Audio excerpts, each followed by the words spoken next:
All right. So, which one of you lovely fellows would like to go next? Do you want to go, or do you want me, or I mean, we can go online. Just let's go clockwise. Let's go clockwise. We're not barbarians. Yeah. All right. Yeah. My first topic, or my first question is too formulaic? Question mark.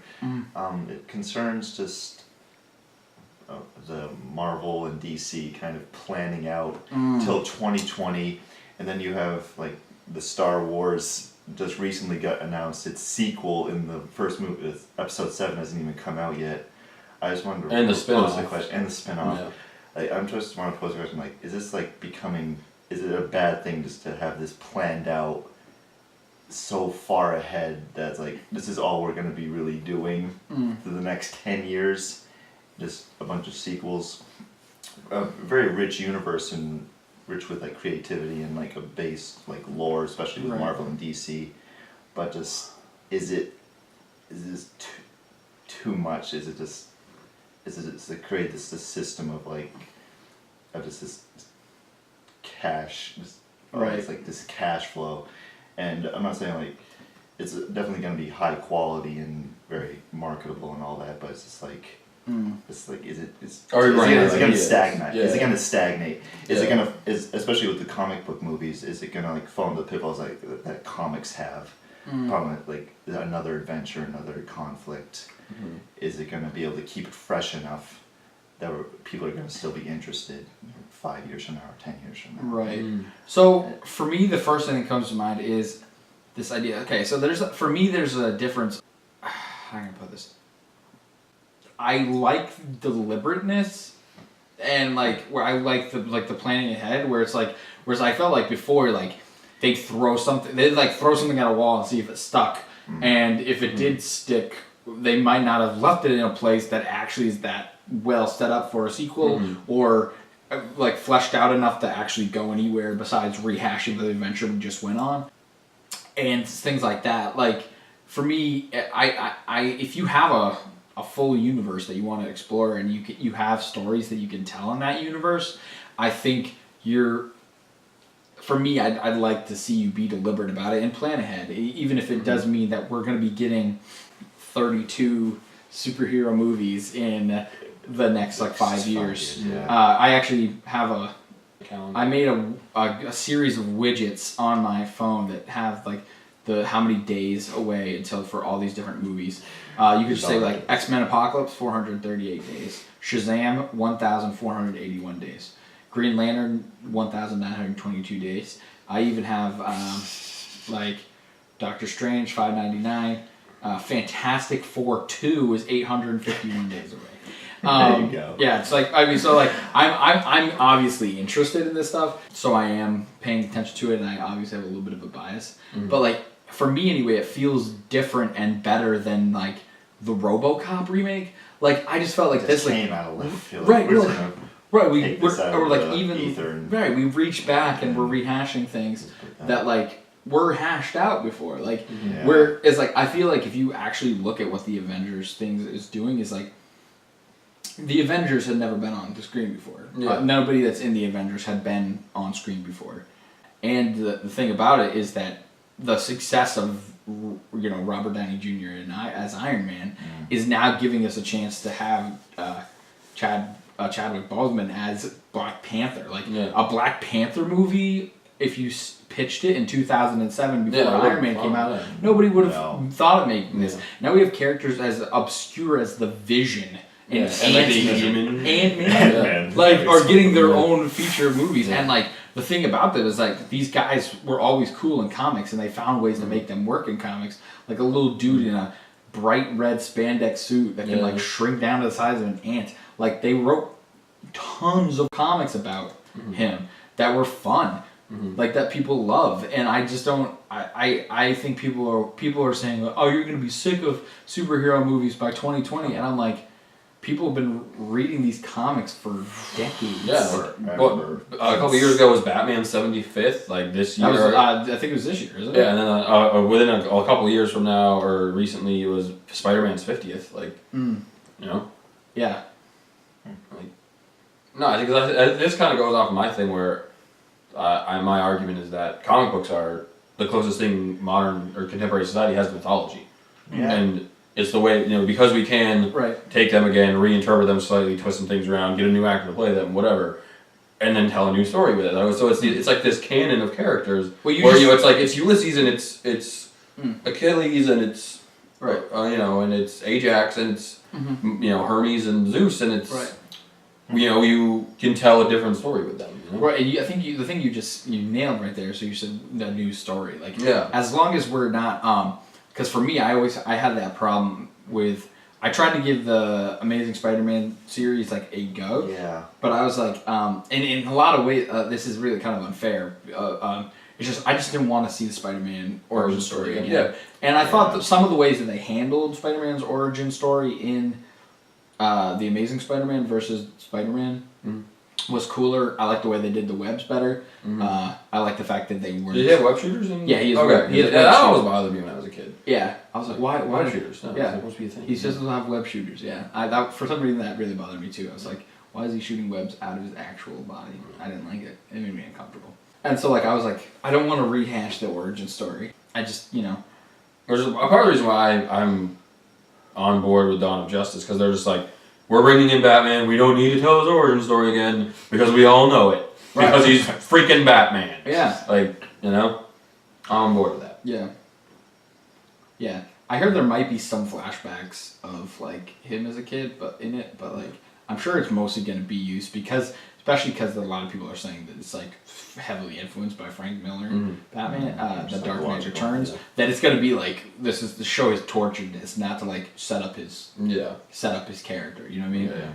No, I think that having the kind of crazy schedule like that, even though it is planned that far in advance, I think it will work for something where you have a big enough lore as Marvel and DC and probably Star Wars. Yeah, I think Star Wars can pull it off. There's a lot of stuff there, even though they are kind of disregarding all the books, all the lore. Yeah. But I think there's that's a lot of things I'll say about. I think we talked about this before. Star Wars is a cooler world than it is a movie. I honestly feel that way. A lot of people get upset at me when I say that, but we don't really know. In sort of film, we don't really know a lot about just the universe. It was just mainly just the story George Lucas. Yeah, you get more of you don't really get much of the backstory. Yeah, you get a lot more of the universe through the side book, the books and the video games. Yeah, the video games. Like KOTOR does blows that open. KOTOR does crazy stuff to establish the lore. Yeah. Apparently, the Clone Wars series and the new Star Wars Rebels series are still in the canon. Oh, I don't know if you heard about that. Okay. Yeah, those are still in canon. Okay. That's cool. Which is kind of interesting. But the one thing I was gonna say though about that is I think you're also starting to see this with Marvel, is that Winter Soldier was a spy movie, a political thriller with superheroes in it. It wasn't a superhero. And Guardians of the Galaxy was a space opera with superheroes. Right, they got Scott Derrickson, who's a horror film director, to direct Doctor Strange. So who do they? I forget the guy that got to direct Ant-Man, but Ant-Man's kind of a heist movie. Yeah. They're kind of pitching with it a superhero. as sort of a heist movie, Yeah. I mean, Ocean's 11 with superpowers. It could be cool. And I think there are also, but the other one that's doing something similar to that is Josh Trank, who directed the movie Chronicle, is directing Fantastic Four, and he's kind of hinted at being influenced by David Cronenberg, who's directed kind of body horror, as they called it, The Fly, where it's these mutations are horrifying, and we don't know how to deal with these things. Especially with the Fantastic Four specifically, all of their powers are very body based. Yeah. I think that's a good call for them. Also, we could have mentioned him in our last topic, because if he did Chronicle, now he's doing. Oh yeah, he's got Michael B. Jordan. He's his cast of one. Yeah. I don't blame him though. No, Michael B. Jordan's the best. Oh yeah, but if you watch Michael B. Jordan in Chronicle, he's smiley, super charming. Yeah. He flies. You're oh yeah, he's Johnny Storm. Yeah. I think he's gonna. I'm so bummed about that. Yeah, and the trailer got me way more amped for it than some people are worried it's gonna be in name only Fantastic Four. People are what about or is the fun and the charm and the the family. But I think you could bring the family aspect into it. Because part of me where they were wanting to do a Fantastic Four movie, I was why don't you get like a Brad Bird Fantastic Four movie? Yeah, just make it like ridiculous and awesome and fun. Yeah, because I think the other movie didn't really commit all the way to it. Like, you know what I mean? It just came off as hokey and forced. Which, like, if you're like forcing charm and humor into a Fantastic Four movie, you're probably not doing it right. It's got enough on its own. It should anyway. The material and the characters. And, But no, that's like one of the other topics I almost brought up on my list was like, are we just running out of ideas? But I mean, this is as an English major, there are only 6 stories, and we just tell them all over again. Variations. There's. It's interesting they say 6 stories because the guy who wrote the book, This Is Your Brand New Music, there's he has 6 songs and Rule the World or something like that. Yeah, the only 6 songs. Yeah. I actually read part of that. Yeah. I haven't read This Is Your Brand New Music, but I read part of that. On my girlfriend's nightstand one time. So there's like 6. There's these 6 songs that are there's like the work song. I can't remember what all the other songs. There's like love, friend, work. Just trigger different parts. There's make you feel this way. But basically, like what I'm saying, especially like because I'm all about like Joseph Campbell and that sort of thing. So like the hero of 1,000 faces, blah blah blah blah. Like there are only so many stories and journeys you can have, and every movie and every book and every song and every comic book and every video game is all based on something that came before it, and I don't like, and that's the way it's been since the dawn of time. Sure. Like literally the dawn of time. Right, and so I don't think us having a bunch of movies at all. For me, I would rather have a bunch of movies all planned out that are all connected to each other. Having this many movies that are all connected to each other, rather than a bunch of just trilogies over and over and over. Yeah. Well, and so here's 2. Because I think expanded universe is really interesting, and I think Marvel's really blowing it up right now. Yeah, there's 2 points I want to make about that. One, we're gonna put a link to the Campbellian hero in the doobly-doo, and we're gonna put a link to that author for the book of the 6 songs to rule the world or whatever. We're gonna put the link in that in the doobly-doo. Other thing I was just gonna say though, which is kind of interesting. Mark Miller, comic book author, wrote Civil War, and was talking. I saw an interesting interview with him with IGN UK podcast. I think so. Yeah, he also has his own comic imprint now called Miller World that makes the Kingsman comics and Kick-Ass. He wrote Kick-Ass as well. Which is really weird to be that someone who wrote Civil War can also write Kick-Ass. Actually, when I found out that Kick-Ass was the Kingsman, after I saw the Kingsman, because I didn't read any of the comics, or the Kingsman comics. I've only seen the movie. I went and saw the movie, and I was like, this is so much fun. And then afterwards, I found out it was written by the guy who wrote Kick-Ass. I was like, I've never seen Kick-Ass, but yeah. It's fun. It's a little weird.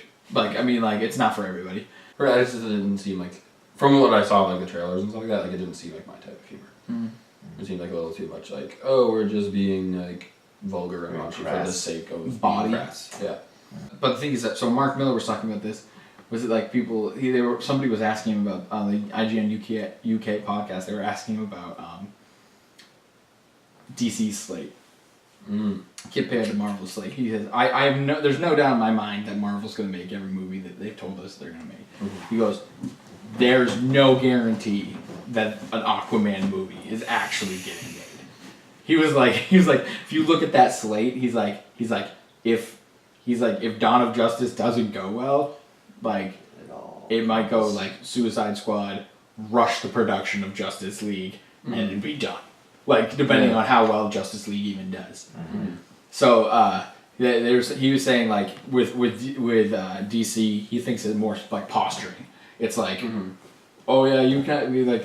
You have this slate, we need ours. Yeah, we're gonna... Well, even though their slate came out before Phase 3 slate, actually, but, Marvel... So, did they just call it the Phase 3 slate? Because it goes through up to Infinity... It does, like, Avengers Infinity War Part 1 and 2. So, it's almost like... They call it Phase 3. Oh, so Phase 3 is bigger? Yeah, it's bigger and yeah. I'm really interested to see what they do after Phase 3. I hope they just kind of like, say, like, this is it, like, we're good, like, we said what we wanted to say. Yeah. It'll be interesting. It'll be interesting to see. I think that, I don't know, I don't think that Phase 3 is set in stone. The thing that bothers me about the way they changed Phase 3 after they incorporated Spider-Man is that Black Panther is no longer the last movie before Infinity War. Oh. I believe that was like it was going to be. Oh, really? Or no, or is it? He was either going to be the first movie after Civil War.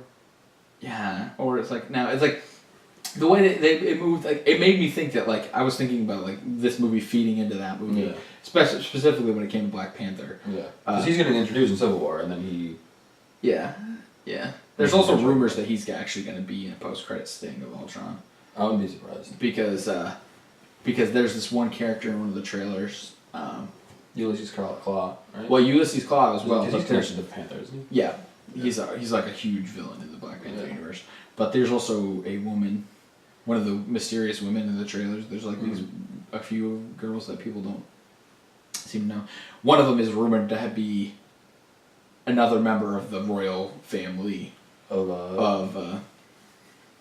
the Black Panthers royal family. I can't remember the name of the country they live in. I know, like his name's Kathala, but like I forget the name. But yeah, so they were just talking about that, but like but the other thing too though about both of these slates is that they're talking about a solo Batman movie might be inserted somewhere. A solo Batman or Superman movie.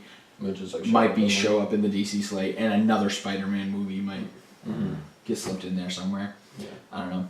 On one hand, like if it's gonna be like that flexible, like you better have some good writers like fixing these changes, and then on the other hand, like if you're gonna like don't get too flexible with it, like you gotta stay deliberate. Stay deliberate. Yeah. That's the whole point of it. Just right. Exactly. The whole point of planning out that far ahead is that you're being deliberate. Yeah, I think I just had like a bit of a moment here, but I think part of the reason why I like them being deliberate about looking that far in advance is like it's the way I think about D&D campaigns. Yeah. It's you're like this is the whole thing, like phase. It's Act 1, Act 2, Act 3 of a giant D&D campaign, and that's basically what the MCU is to me. Right. It's a D&D campaign with superheroes. Yeah, well, and for me, it's like the other thing too is like if I wouldn't want to play a Telltale game unless I knew all 5 episodes had been written. Yeah. You know what I mean? Like just like so why would I want to watch a connected universe? Like if I knew you were just going to be Jimmy. Like you know what I mean? Like yeah. And from what I hear, Kevin Feige has very deliberate. Yeah, I would probably kill a lesser man to see his wall. Yeah. He just has a wall. It's everything. That's all connected to everything. Oh my gosh. Whew. Whew. Yeah, I'm really pumped about it. I'm glad. Oh, speaking of like the connected universes, I'm interested to see how they connect the Netflix series to the rest of the stuff. Because obviously, there's obvious tie-ins with Agents of S.H.I.E.L.D. to the stuff. But it's also very tonally different though. Stuff, which is cool. That's the other thing we were talking about earlier. How like they can be kind of tonally different now. They've got enough. Right. Stuff that I'm also interested to see because somebody was talking about possibility of Daredevil being in Civil War or some of the Netflix. Because he's an important player in Civil War. Right? Yeah, he plays. I think he kind of takes a lieutenant role to Captain America. The Dream. Yeah, that's great. Yeah, so in the comics anyway.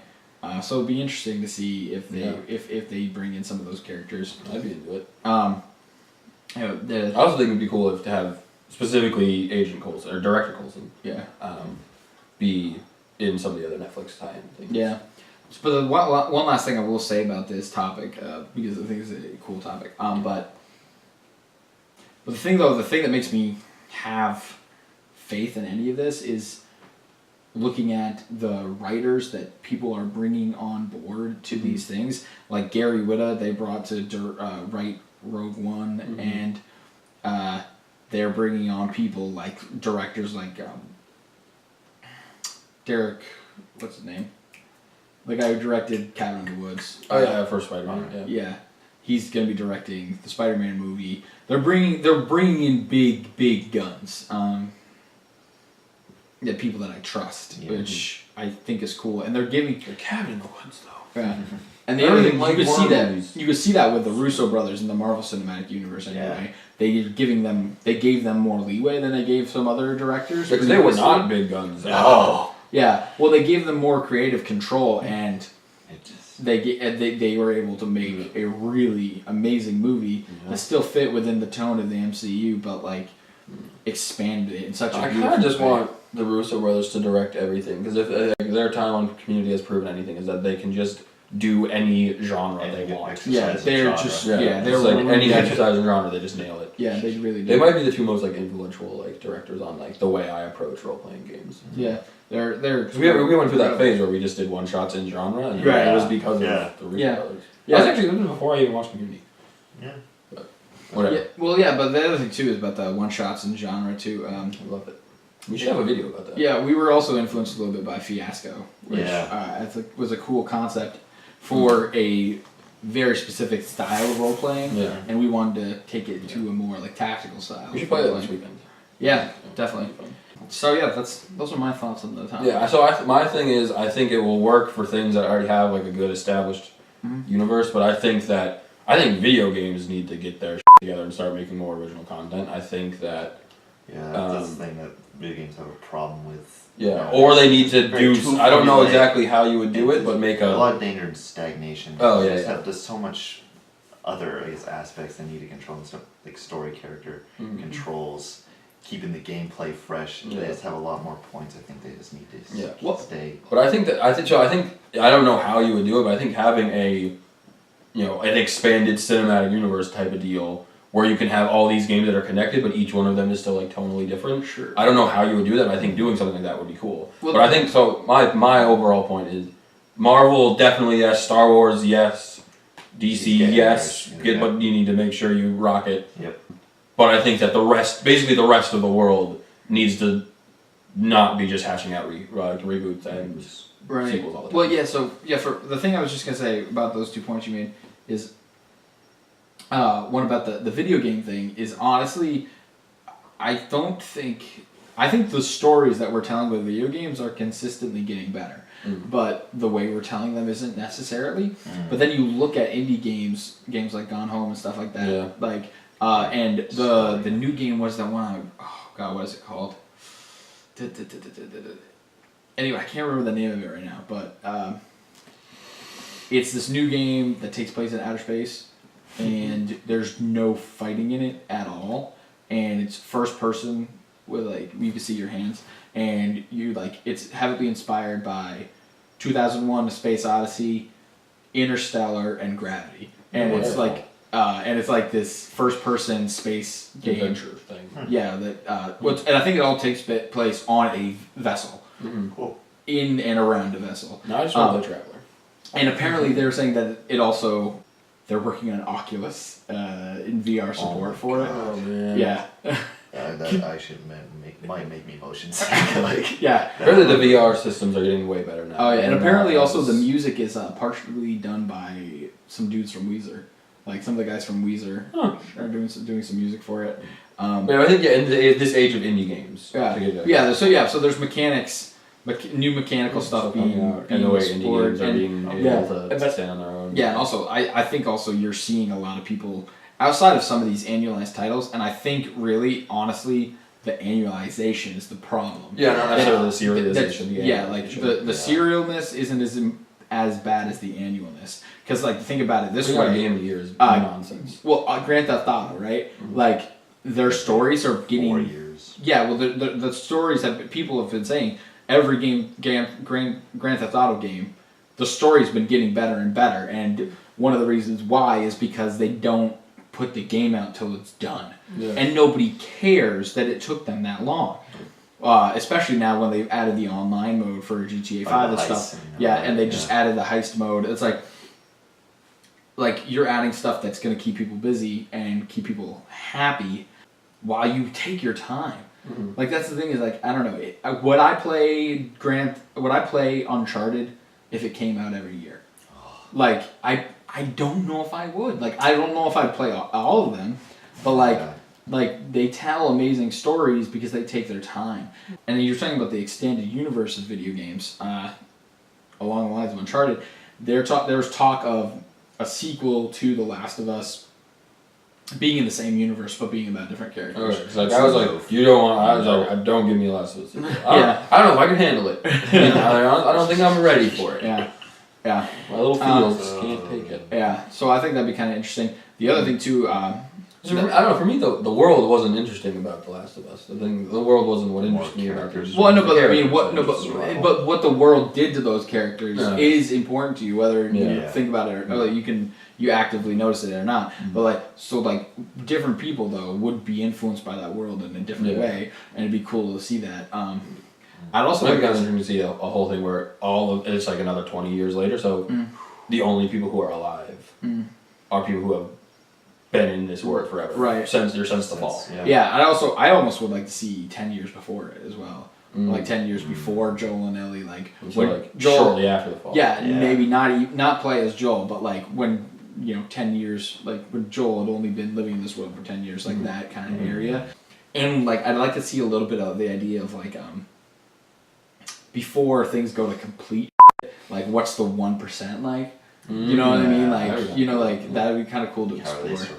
Right, yeah, and how are the people, kind of quarantining themselves and get that kind of Elysium or District 9 thing going on. Would be kind of cool. Yeah, so that'd be interesting way to take on that. But I think that I'm just gonna outline my points real quick, just because we've been rambling.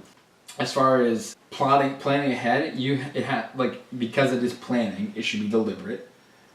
You should be attaching good talent to it, and have some oversight, the way Kevin Feige is for the. Yeah, that's the thing I'm worried about with DC, that they don't have a Kevin Feige. I think Zack Snyder really is their Kevin Feige, which for some people, because he's not from in DC though, Yeah, no, but he's also working really closely with Jeff Johns, and Jeff Johns is a badass. Maybe we should just make Jeff Johns our Kevin Feige, and I'd be happy. Yeah. But that's the thing about Jeff Johns is Kevin Feige the animated movies and all that other stuff too. So they're pretty good. And Arkham Knight, I think he's involved heavily in it as well. So be deliberate, attach good talent, have some oversight, and use flexible tone and genres within your universe. Yeah. I think those are the big things for me. If you're gonna plan ahead, use these 4 things that I think you can actually end up with a really interesting, dynamic, and stimulating set of movies. Yeah. Sounds good to me. Do you have any other thoughts on it, or? I'm just gonna make one more point. It's gonna segue actually into my next point that I have listed here.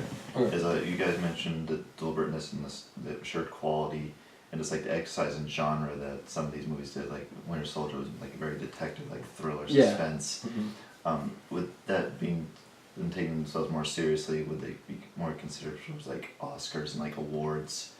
Because before Winter Soldier there was the Nolan verse, which was more grounded in reality and people actually. And did get a couple nominations. Nominations. Yeah. I think maybe awards and maybe 7. It was cinematography. Well, no, Heath Ledger won best. And Heath Ledger was actor for that role. So now but now which I feel also was partially kind of a political move.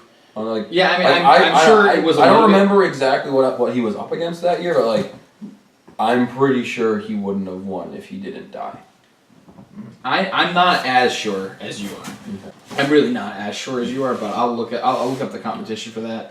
Superheroes get hit with James Gunn recently had a thing about sophistication and there's no way a superhero movie's gonna win best picture. Right. That quote from James Gunn was awesome. Yeah. He was because somebody at the Oscars even said oh, thanks for all the independent filmmakers out there who are still making movies.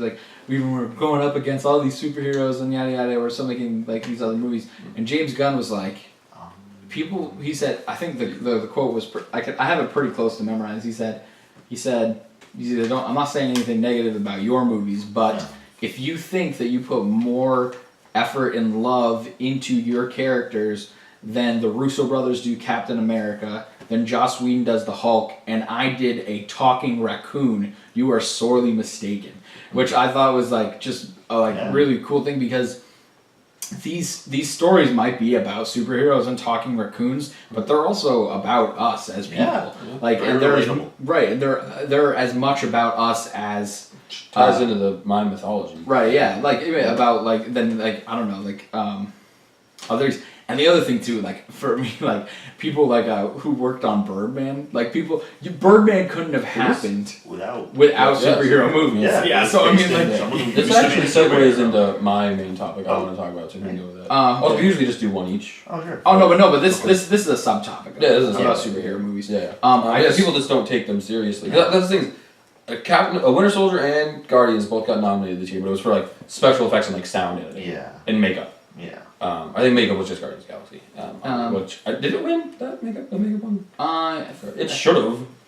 I didn't realize, but like every alien in that movie is a person in makeup. And it shows. What? I love it. It's bananas. Oh wait a minute. He might have only won a Golden Globe for it. Which honestly, I think Golden Globes, man, are getting more things right now than the Oscars are. So the nominees were Josh Brolin in Milk. Oh God, yeah. Michael Shannon in Revolutionary Road. Robert Downey Jr. in Tropic Thunder. Philip Seymour Hoffman in Doubt. Oh yeah. And Heath Ledger won for Dark Knight. First of all, the fact that Philip Seymour Hoffman got some. How is he not a lead actor in that movie? I just think it's weird. Yeah. The other thing is, there's been sometimes I know Modern Family, the cast of Modern Family. They all put in for supporting. They run for supporting because they don't think there's a lead on that show. Yeah. Which I think for that show works. Yeah, I think it does work pretty well. Yeah, dude, 2009 was an amazing year for movies. By the way. Yeah. I was just looking at some of the movies that were nominated here: Doubt, The Wrestler, Vicky Cristina Barcelona, Milk, Slumdog, Frost Nixon, The Reader, Benjamin Button. Wow, yeah. What a good year. Yeah. Good. 2009 was an awesome year. Way to go, guys.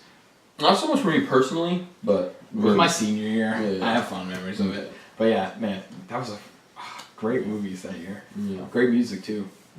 You know, other movie came out that year. Is Nick and Nora's Infinite Playlist. Yeah. Bringing it back.